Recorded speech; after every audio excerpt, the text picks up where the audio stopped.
If you walked down a main street in Queensland 15 years ago, you couldn't miss them.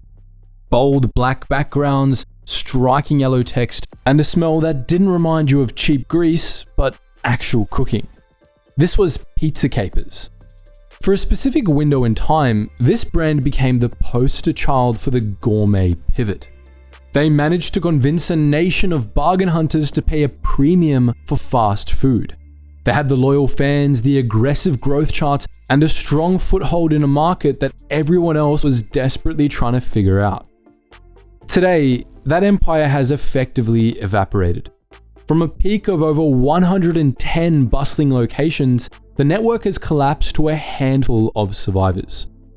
Behind that collapse lies a trail of angry franchisees, bankrupt families, closed storefronts, and a parent company besieged by one of the biggest scandals in Australian corporate history. It stands as one of the most brutal reversals of fortune in the entire fast food sector. So, how does a brand go from being the next big thing to a cautionary tale in under a decade? How do you lose 70% of your store network while the pizza market itself is booming? To understand the magnitude of the eventual collapse, we must first appreciate the sheer height of the climb. Let's rewind the clock to 1996. At this time, the Australian pizza landscape was effectively a culinary wasteland. The market offered two stark choices: the cardboard crust mass production of the big American chains, or the greasy local corner shop where gourmet usually just meant they added a single sad basil leaf to a ham and pineapple slice. The gap between cheap fast food and a proper sit-down restaurant meal was massive. Scott Geisler and Anthony Russo, two Brisbane-based entrepreneurs, looked at this landscape and identified a massive, profitable opportunity. Geisler and Russo championed a radically different philosophy for the time. They wanted to democratize quality, offering genuinely gourmet pizzas with high-end, bold, and fresh ingredients that commanded attention. They opened their first store in the suburb of Kenmore, Brisbane, with a mission to prove that takeaway didn't have to mean compromise. The brand they created, Pizza Capers, was instantly distinctive. It was bold, brimming with personality, and packed with the kinds of innovative flavors Australians genuinely craved but couldn't find in a cardboard box. This was a menu built on sophisticated, adventurous options that read more like a bistro menu than a takeaway flyer. Consider the Reef and Beef, a surf and turf heavy hitter featuring Cajun prawns, premium Angus beef, and a generous swirl of hollandaise sauce. Or the Rustic Lamb, which piled tender roast lamb, crumbed feta, and fresh pesto onto a takeaway base. This approach worked instantly. The company established itself through organic growth, patiently building a fiercely loyal base around southeast Queensland before slowly expanding outward. The locals were its first and most passionate advocates. They loved that the brand felt premium without ever becoming pretentious.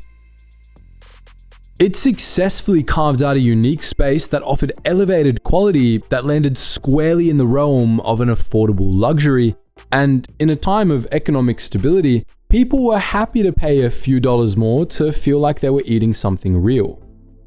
At the turn of the millennium, the fast food environment was ripe for disruption. Domino's was stuck in an endless loop of uninspiring 2-for-1 coupons, and Pizza Hut was fading into memory, a relic of the 80s dine-in kitsch.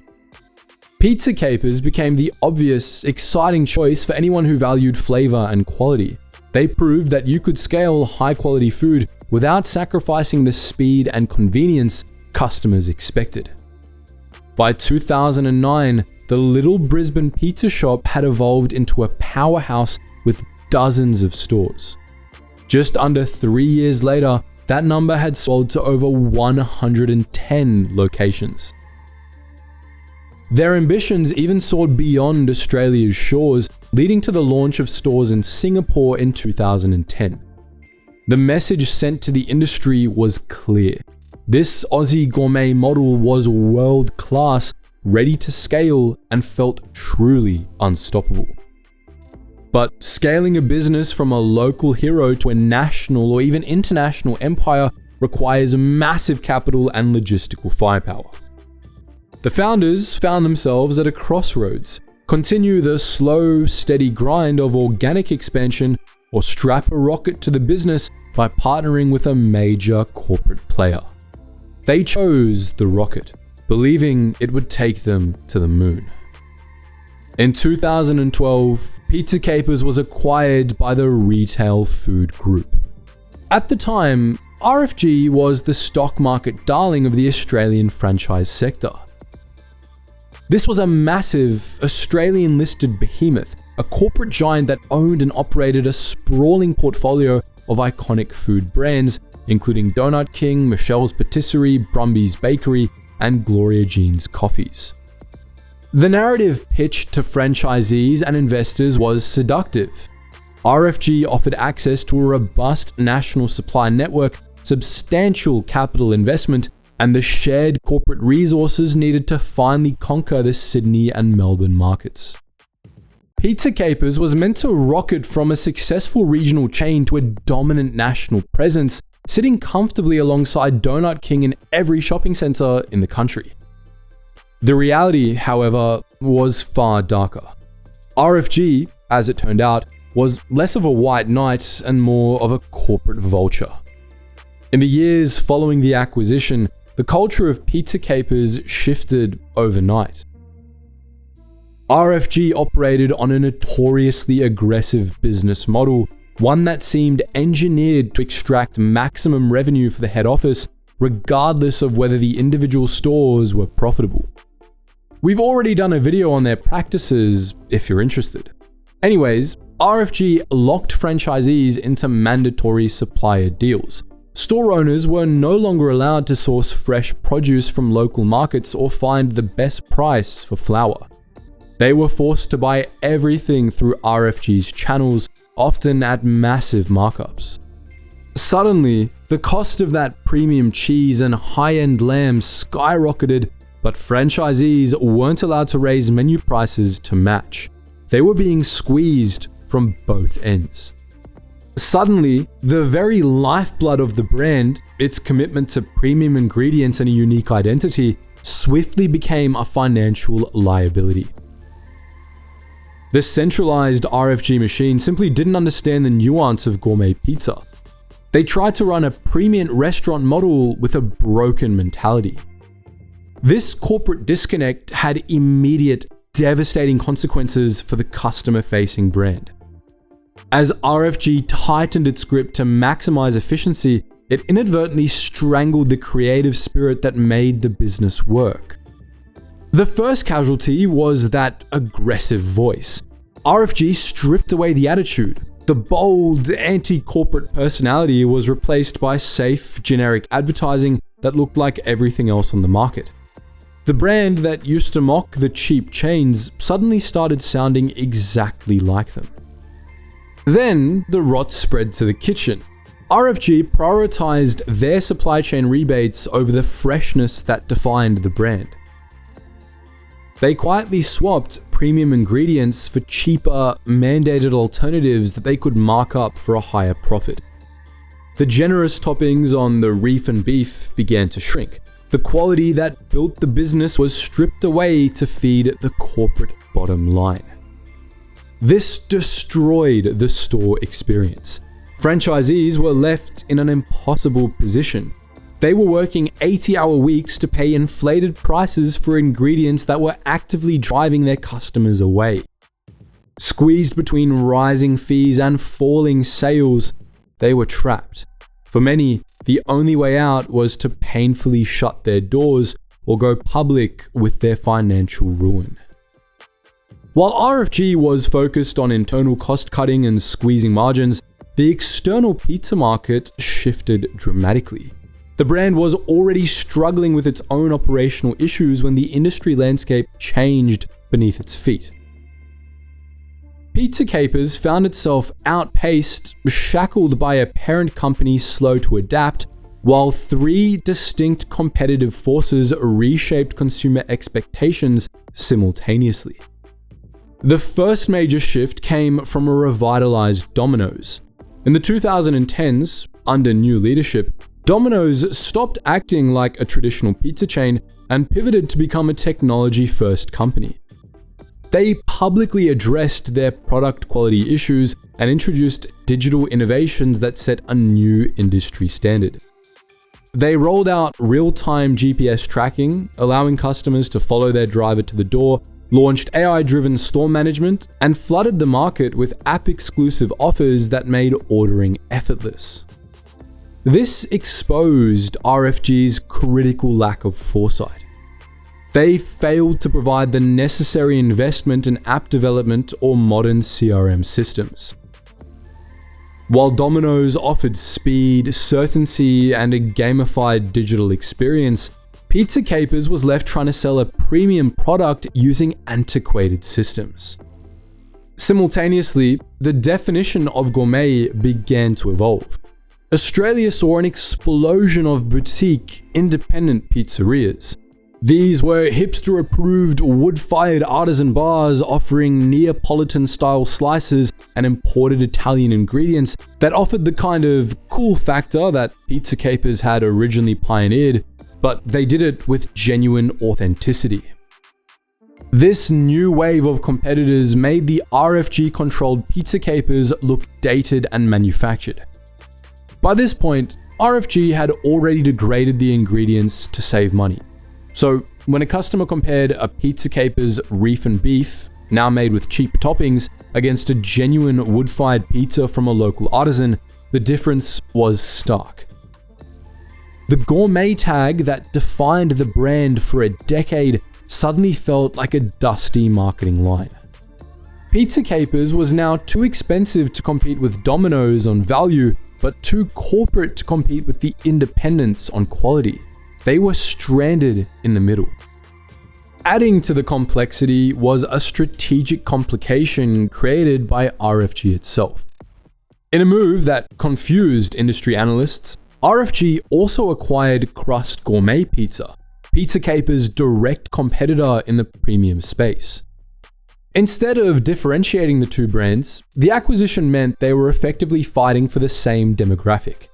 They cannibalized their own market share. Marketing budgets were split, corporate focus was divided, and franchisees from both brands found themselves competing against their own parent company's other asset. But while the brand was distracted by this internal civil war, a far greater threat was emerging. For decades, the biggest moat a pizza franchise had was its delivery network. If you wanted food to be delivered, you had to go to a big chain because they were the only ones with drivers. The arrival of Uber Eats, Deliveroo, and Menulog removed that barrier overnight. Suddenly, every single restaurant in the country, from the local Thai place to the high-end burger joint, had access to a delivery network without needing to build one. The convenience monopoly that Pizza Capers relied on evaporated. Customers could now get actual restaurant-quality food delivered to their door for the same price as a Pizza Capers medium. The franchise model, with its high overheads and marketing fees, suddenly looked obsolete against a local operator with an iPad and a wood-fired oven. Pizza Capers simply couldn't adapt fast enough to a world where everyone could deliver. The combination of internal corporate extraction and external market disruption created a lethal environment for the individual franchisees. These business owners found themselves trapped in a financial vice. They faced a relentless squeeze where operating costs skyrocketed due to RFG's mandatory supply deals, while their profit margins evaporated due to the need to compete with Domino's aggressive pricing. Unlike the responsive culture of the early days, the new ownership appeared deaf to the pleas from the ground level.